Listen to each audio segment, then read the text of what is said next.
Alors voilà, je vous fais une vidéo pour la dernière partie du cours sur l'équation de cercle. Donc voilà, je vous ai fait ça sur GeoGebra. Vous voyez, j'ai dessiné un cercle de diamètre AB. D'accord, c'est le centre, mais là on n'a pas besoin, c'était pour le dessiner en fait. J'ai pris un point D qui se déplace sur le cercle.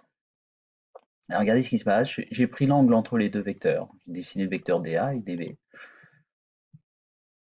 Donc voilà, vous avez une autre forme qui permet de caractériser un cercle. C'est-à-dire qu'un cercle, c'est l'ensemble des points qui voient à 90 degrés un diamètre du cercle. Donc quand vous avez un diamètre du cercle, vous essayez de regarder ce diamètre avec un angle de 90 degrés entre les deux points. Eh bien, vous vous déplacez sur un cercle de diamètre AB. Voilà. Donc, on va utiliser cette propriété-là parce que deux vecteurs avec un angle droit, on est en géométrie repérée, on est dans un repère orthonormé, on peut utiliser le produit scalaire, et à ce moment-là, le produit scalaire, lorsque deux vecteurs sont orthogonaux, le produit scalaire est égal à 0.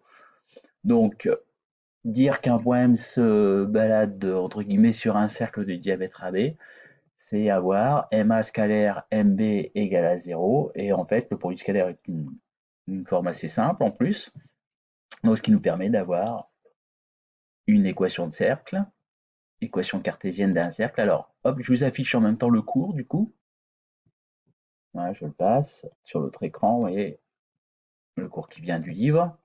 Donc, ça vous permet d'avoir cette propriété ici. Quand vous avez deux points A et B qui sont deux points distincts du plan, une équation cartésienne du cercle C de diamètre AB et x.xa. Donc là, vous avez la formule du produit scalaire entre le vecteur AM et le vecteur MB.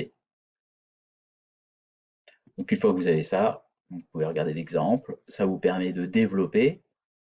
Mais une fois que vous avez développé, il faut,